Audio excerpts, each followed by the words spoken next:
إن الحمد لله نحمده ونستعينه ونستغفره ونعوذ بالله من شرور أنفسنا ومن سيئات أعمالنا من يهده الله فلا مضل له ومن يضلل فلا هادي له وأشهد أن لا إله إلا الله وحده لا شريك له وأشهد أن محمدا عبده ورسوله صلى الله عليه وعلى آله وصحبه وسلم تسليما كثيرا أما بعد فإن خير الحديث كتاب الله وخير الهدي هدي محمد صلى الله عليه وسلم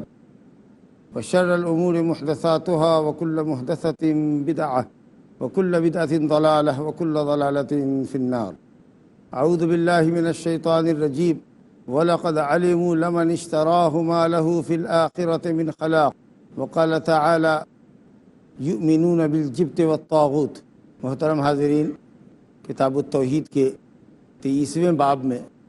جو سحر کے عنوان سے ہے باب ما جاء فی السحر، اس درس میں آپ سبھی حضرات کا استقبال ہے۔ سحر جیسا کہ آپ جانتے ہیں انتہائی قبیح اور خبیث چیز ہے، اور انسان کو یا جس چیز پر بھی سحر کیا جائے اس کے لیے سخت اذیت کا باعث ہے۔ اللہ سبحانہ وتعالی سحر کے شر سے اور تمام طرح کی اذیتوں سے، تکلیف دہ چیزوں سے جو دین میں، دنیا میں، عزت میں، مال میں، اولاد میں ہم کو پہنچے،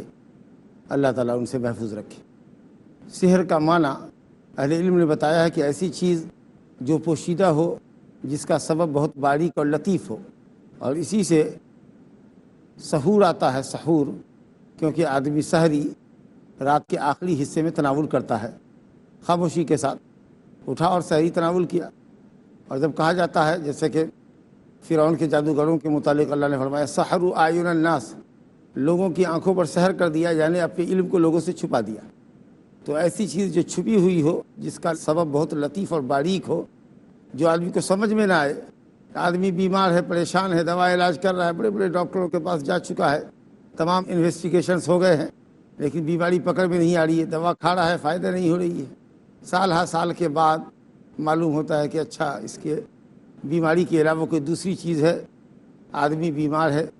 سحر کے نتیجے میں، جادو کے نتیجے میں، والعیاذ باللہ۔ تو ہر وہ چیز جو باریک ہو، پوشیدہ ہو، جس کا سبب بہت لطیف ہو، اس کو سحر کہتے ہیں۔ اور سحر کی تعریف جو فقہا نے کی ہے، امام ابو محمد المقدسی، کتاب الکافی فقہ کی مشہور کتاب ہے، اس میں ابو محمد المقدسی لکھتے ہیں کہ یہ عزائم، رقع و عقد تؤثر فی الابدان والقلوب فیمرض ویقتل الی آخرہ۔ کہا کہ یہ سحر، شرکی یا جھاڑ، منتر وغیرہ قسم کی چیزیں ہیں جو گرہوں پر ماری جاتی ہیں، اور وہ جسم پر اور دلوں پر اثر انداز ہوتی ہے، تو آدمی بیمار ہو جاتا ہے۔ کبھی کبھی یہ سحر اس کی ہلاکت کا ذریعہ بن جاتا ہے۔ میاں بیوی کے درمیان اس ذریعے سے تفریق پیدا کی جاتی ہے، اور اسی طریقے سے کسی کی محبت حاصل کرنے کے لیے، کسی سے نفرت دلانے کے لیے مت مارنے کا عمل ہوتا ہے۔ کسی سے محبت لگانا، کسی کی محبت چھوڑانا، صرف والعطف، کسی کو کسی کی طرف پھیرنا اور کسی کو کسی کی طرف سے نفرت دلانا، کسی کو کسی کی طرف مائل کرنا، کسی کو کسی سے متنفر کرنا، یہ سب چیزیں بھی سحر ہوتی ہیں۔ تو بہرحال شرکی یا جھاڑ کے ذریعے، منتر کے ذریعے، ارواح خبیثہ شیطان سے مدد طلب کر کے گرہوں پر منتر مارنا، شرکی یا جھاڑ پڑھنا، یہ سحر ہے۔ ساحر سحر کرتا ہے۔ اللہ رب العالمین نے تکلیف دہ چیزوں کے اندر ایک چیز یہ بھی پیدا کی ہے، سحر۔ جیسے بہت سی چیزیں اللہ نے تکلیف دہ پیدا کی ہے، تو تکلیف دہ چیزوں میں سے ایک نہایت تکلیف دہ چیز، نہایت بری چیز سحر بھی ہے۔ اگر اللہ رب العالمین نے مقدر کیا ہے تو اللہ تعالیٰ کی اذن کونی قدری کہ اللہ تعالیٰ نے شر بھی پیدا کیا ہے، خیر کے ساتھ شر بھی پیدا کیا ہے، اور اللہ نے مقدر بھی کیا ہے آزمائش کے لیے ہماری، یہ ثابت قدم رہتا ہے، اللہ سے مدد چاہتا ہے یا شرکیہ اعمال کرنے پر مجبور ہوتا ہے، دیکھیں کیا کرتا ہے، شیطانی منتر سے دم کڑاتا ہے کہ رحمانی آیات اور دعاؤں کے ذریعے اللہ سے شفا طلب کرتا ہے آزمائش کے طور پر۔ اگر اللہ نے کسی کے مقدر کیا ہوا ہے تو سحر اثر کرتا ہے، ورنہ سحر پھر باطل ہو جاتا ہے اور ساحر کی طرف ہی واپس پلٹ جاتا ہے۔ رب العالمین نے فرمایا فَيَتَعَلَّمُونَ مِنْهُمَا مَا يُفَرِّقُونَ بِهِ بَيْنَ الْمَرْءِ وَزَوْجِهِ، لوگ ہاروت اور ماروت سے جو ارض بابل میں عراق کی سرزمین میں دو فرشتے لوگوں کی امتحان اور آزمائش کے لیے اتارے گئے تھے، جن کے ساتھ خیر اور شر دونوں طرح کا علم تھا، لیکن خیر نہ حاصل کر کے لوگ شر حاصل کرنے کے پیچھے دیوانے ہو گئے اور ان سے جادو کے منتر سیکھنے لگے۔ فَيَتَعَلَّمُونَ مِنْهُمَا، لوگ ان سے سیکھتے تھے جادو کے منتر، جادو کے طریقے، جس کے ذریعے وہ میاں بیوی کے درمیان جدائی پیدا کر سکے۔ فَيَتَعَلَّمُونَ مِنْهُمَا مَا يُفَرِّقُونَ بِهِ بَيْنَ الْمَرْءِ وَزَوْجِهِ، گویا کہ جادو کے ذریعے میاں بیوی کے درمیان تفریق پیدا کی جا سکتی ہے، جادو کے ذریعے کسی کو بیمار کیا جا سکتا ہے، کسی کو ہلاک کیا جا سکتا ہے، اللہ تعالیٰ کے اذن کونی قدری کے بعد، جب اللہ تعالیٰ کی اجازت ہو اور اللہ رب العالمین نے مقدر میں کسی کے کیا ہو، تبھی جادو کرنے والے کا جادو اثر کرتا ہے، ورنہ جادو واپس ہو جاتا ہے۔ اور اللہ رب العالمین نے ہمیں جادو کے شر سے بچنے کے لیے تلقین کی ہے۔ سورہ الفلق کی آیت نمبر 4 میں اللہ نے فرمایا وَمِن شَرِّ النَّفَّاثَاتِ فی العقد، گرہوں میں پھونک مارنے والی جادوگرنیوں کے شر سے اللہ کی پناہ چاہو۔ من شر النفاثات، پھونک مارنے والی، نفس کہتے ہیں پھونک مارنا، ایسا پھونک جس میں تھوک بھی آئے، زور سے پھونکا اور اس میں تھوک بھی آیا، تو گرہوں پر پھونک مارنے والی عورتوں کے شر سے اللہ کی پناہ چاہو، یعنی جادوگرنیوں کے شر سے پناہ چاہو کہ وہ گرہ لگاتی ہیں اور اس پہ منتر پڑتی، تو اللہ رب العالمین نے شر سے پناہ مانگنے کی تلقین کی۔ اس کا مطلب یہ ہوا کہ سحر کی حقیقت ہے، یہ کوئی تخیلاتی چیز نہیں۔ کچھ لوگ سمجھتے ہیں کہ تخیلاتی چیز ہے، دماغی فطور ہے، اس نوعیت کا بھی سحر ہو سکتا ہے، دماغی فطور بھی کچھ لوگوں کو ہوتا ہے، بہت سے لوگ وہمی ہوتے ہیں، تو ایسا بھی ہے، لیکن سحر حقیقت بھی ہے، اور شیطانوں کے ذریعے آدمی کو پریشان کرنے کے لیے شرکیہ جھاڑ کے ذریعے منتر مار کر جادو بھی کرتا ہے، اور وہ اس کے لیے اللہ کی اجازت کے بعد، اجازت کونی، شرعی تو نہیں کہ اللہ تعالیٰ اس طرح کے کسی شر کو اللہ پسند نہیں کرتا، لیکن اذن کونی کہ اس نے کائنات کے اندر خیر کے ساتھ شر بھی پیدا کیا ہے، اور اللہ رب العالمین نے کسی کے مقدر بھی کیا ہے بطور آزمائش کے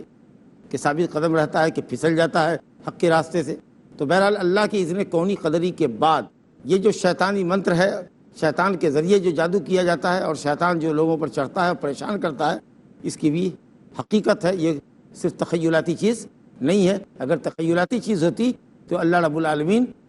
جادو کے عمل سے اور جادوگرنیوں کے شر سے پناہ چاہنے کی ہم کو تلقین نہ کرتا۔ اور جیسا کہ آپ جانتے ہیں صحیح بخاری میں روایت ہے کہ جناب رسول اللہ صلی اللہ علیہ وسلم کو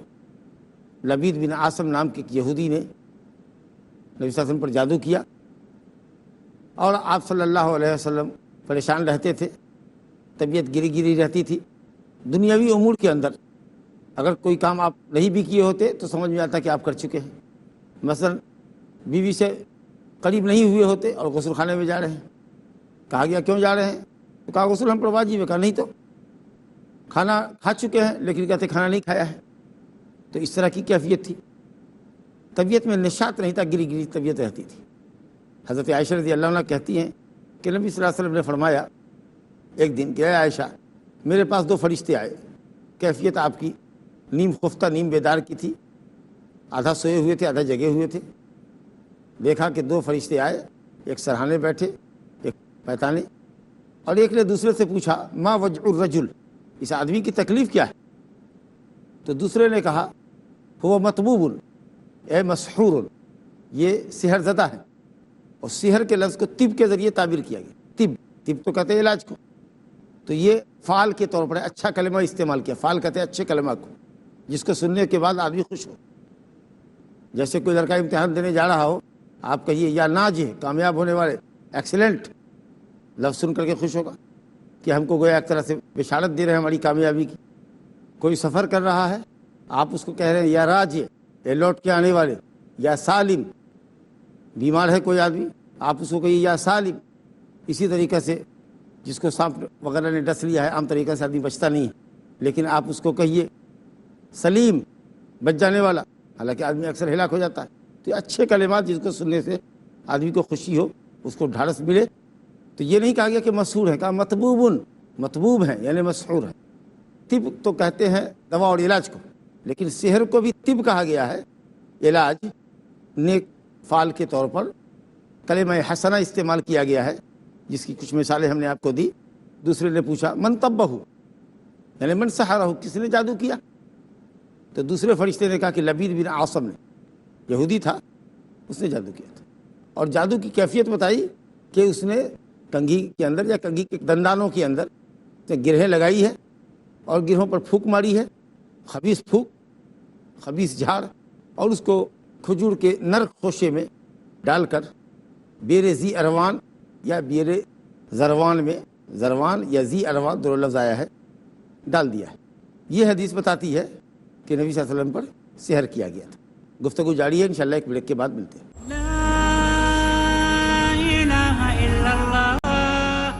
السلام علیکم ورحمۃ اللہ وبرکاتہ۔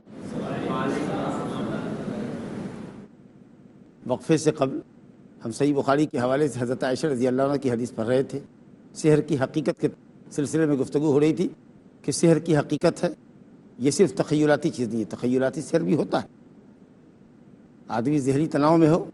وہم کا شکار ہو، تو کچھ لوگ ہوتے ہیں جو اس طرح سے فیل کرتے ہیں، لیکن سحر کی حقیقت بھی ہے کہ شیطان کے ذریعے سحر کیا جاتا ہے، اور شیطان چڑھ کر کے آدمی کے جسم پر پریشان کرتا ہے، اس کو تکلیف پہنچاتا ہے۔ اللہ تعالیٰ محفوظ رکھے۔ تو حدیث آ رہی تھی کہ نبی صلی اللہ علیہ وسلم پر سحر کیا گیا تھا، اور دو فرشتے ایک دوسرے سے گفتگو کر رہے ہیں، تو کہا گیا کہ مطبوب المطبوب ہے، اور اسی لفظ مطبوب پر آپ سے گفتگو کر رہا تھا۔ طب تو کہتے ہیں دوا اور علاج کو، لیکن سحر کو بھی طب کہا گیا ہے، علاج نیک فعال کے طور پر کلمہ حسنہ استعمال کیا گیا ہے، جس کی کچھ مثالیں ہم نے آپ کو دی۔ دوسرے نے پوچھا من طبہ، یعنی من سحرہ، کس نے جادو کیا؟ تو دوسرے فرشتے نے کہا کہ لبید بن عاصم نے، یہودی تھا، اس نے جادو کیا تھا۔ اور جادو کی کیفیت بتائی کہ اس نے کنگھی کے اندر یا کنگھی کے دندانوں کے اندر گرہیں لگائی ہے اور گرہوں پر پھونک ماری ہے، خبیث پھونک، اور اس کو کھجور کے نر خوشے میں ڈال کر بیر ذی اروان یا بیر زروان میں، زروان یا ذی اروان دونوں لفظ آیا ہے، ڈال دیا ہے۔ یہ حدیث بتاتی ہے کہ نبی صلی اللہ علیہ وسلم پر سحر کیا گیا تھا۔ بہرحال آپ صلی اللہ علیہ وسلم نے اس کنویں سے پانی نکلوایا، چیز پر جادو کا عمل کیا گیا تھا، آپ نے اس کو نکالا اور پھر اس کو توڑ کر ضائع کیا۔ وہ کنگھی کے دندانوں پر جو گرہ لگی ہوئی تھی، معوذات کے ذریعے حضرت جبریل امین علیہ الصلوۃ والسلام نے آپ کو دم کیا۔ ایک ایک گرہ پر ایک ایک آیت پڑھتے جاتے تھے اور گرہ کھلتی جاتی تھی، یہاں تک کہ جب 11 آیتیں پڑھ لی، 11 گرہ لگی ہوئی تھی، ساری گرہ کھل گئی اور آپ بالکل چنگے ہو گئے۔ ایسا لگا کہ کسی کو باندھ کے رکھا گیا ہو رسی سے اور اس کو آزاد کر دیا جائے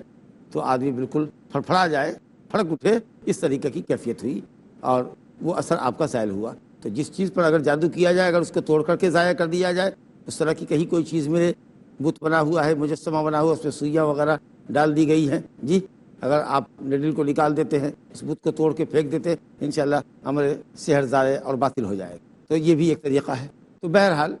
من شر النفاثات فی العقد آپ کے سامنے آئی، اور لبید بن عاصم کا نبی صلی اللہ علیہ وسلم پر سحر کرنا حدیث صحیح بخاری کی ہے۔ یہ دلیلیں ہیں اس بات کی کہ سحر کی حقیقت ہے، یہ صرف تخیلاتی چیز نہیں، جیسا کہ معتزلہ اور عقل پرست حضرات جو عقل کو دین پر ترجیح دیتے ہیں اور ہر چیز کو عقل اور لاجک کی کسوٹی پر تولتے ہیں، وہ سحر کا انکار کرتے ہیں۔ شیطان کا انسان کے جسم پر چڑھنے کا، آصف زدہ ہونے کا، سحر زدہ ہونے کا انکار کرتے کہتے یہ تخیلاتی چیز ہے، اس کی کوئی حقیقت نہیں۔ بہرحال یہ سحر اسلامی نقطۂ نظر سے عمل کفر ہے، کفری عمل ہے، اور سحر سیکھنا اور سکھانا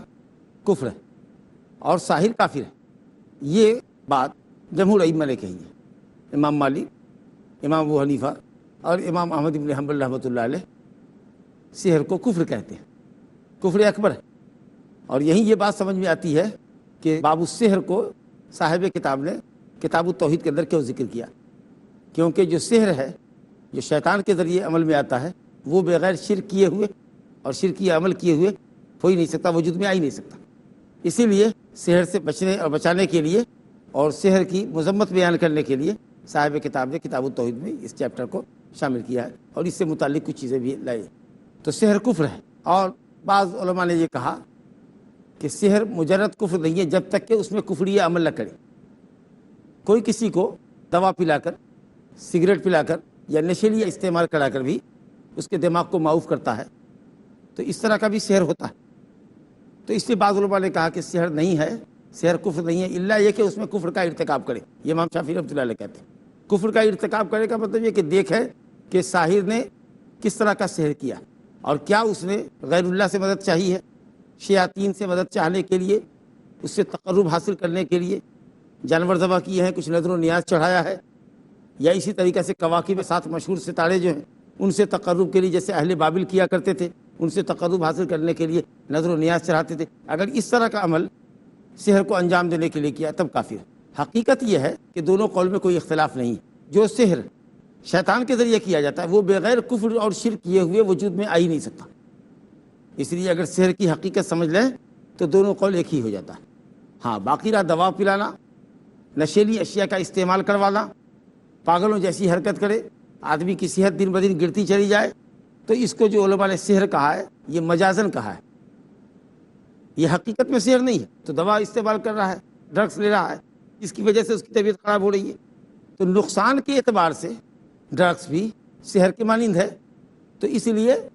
ان چیزوں کے اوپر سحر کا اطلاق کیا جاتا ہے۔ ورنہ جو حقیقی سحر ہے، جو سحر کا جو لفظ بولے تو آدمی سمجھتا ہے کہ فلاں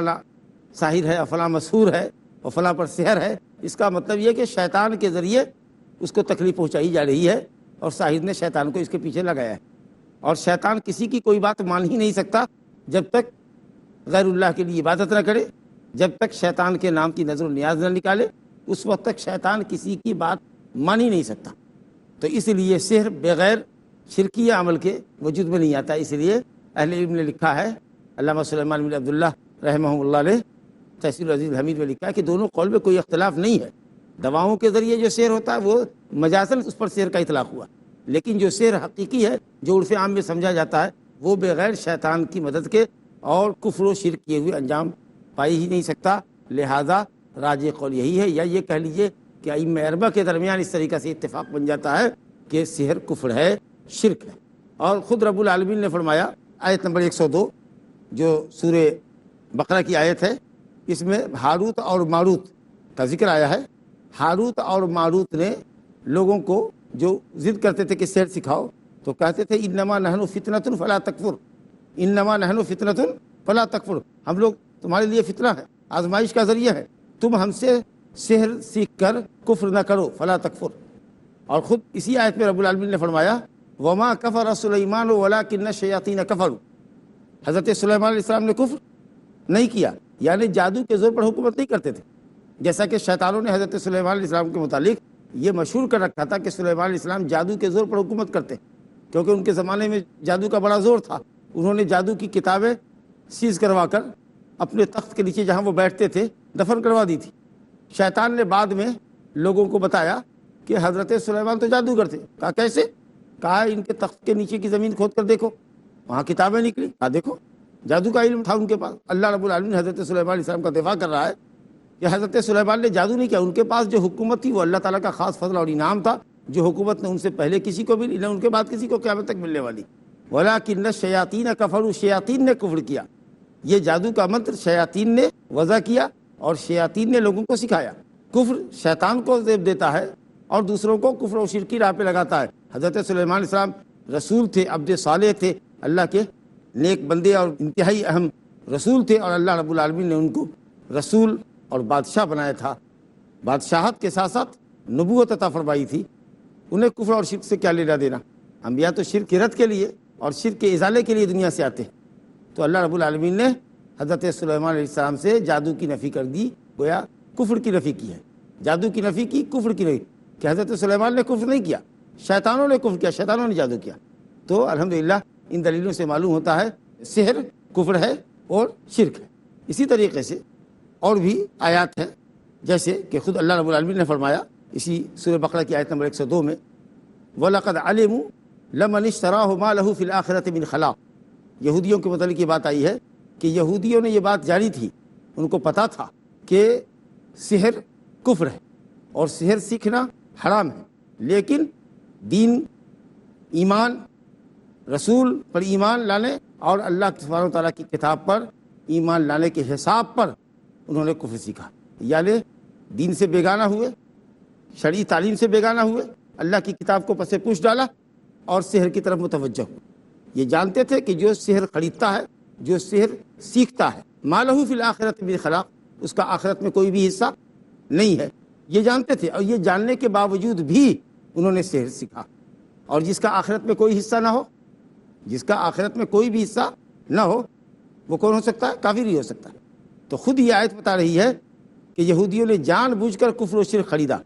اپنی کتاب کے حوالے سے وہ جانتے تھے کہ سحر حرام ہے، اور سحر نہ صرف ان کے یہاں، نہ صرف اسلام میں، بلکہ تمام آسمانی شریعتوں میں حرام رہا۔ رب العالمین نے فرمایا سورہ طٰہٰ آیت نمبر 69 کے اندر، وَلَا يُفْلِحُ السَّاحِرُ حَيْثُ أَتَىٰ، ساحر کسی بھی جہت سے آئے، کہیں سے بھی آئے، کسی طرف سے آئے، وہ کبھی کامیاب نہیں ہو سکتا، نہ دنیا میں نہ آخرت میں، یعنی محروم القسمت ہے، خیر سے محروم ہے، اللہ رب العالمین کے عذاب سے دوچار ہوگا، کیونکہ وہ کافر ہے اور دوسروں کو تکلیف پہنچا رہا ہے، تو یقیناً اس کا انجام بھی بہت برا ہونے والا ہے۔ تو یہ تمام دلائل بتاتے ہیں کہ سحر کفر ہے، شرک ہے، اس کا سیکھنا اور سکھانا گویا کہ شرک کا ارتکاب کرنا ہے۔ اور اس کے بعد صاحب کتاب نے اس مقام پر سورہ نساء کی آیت نمبر 51 ذکر کی ہے، یؤمنون بالجبت والطاغوت، کہ یہ یہودی جو کعب بن اشرف اور ہوئی ابن اخطب، یہ دونوں جب مکہ آئے تو مکہ والوں نے محمد صلی اللہ علیہ وسلم کے متعلق دریافت کیا کہ وہ افضل ہے، وہ اچھے ہیں، وہ ہدایت پر ہے یا ہم ہدایت پر ہے۔ تو ان بے ایمانوں نے، جن کے پاس اللہ رب العالمین نے شریعت کا، کتاب کا، توریت کا علم دیا تھا،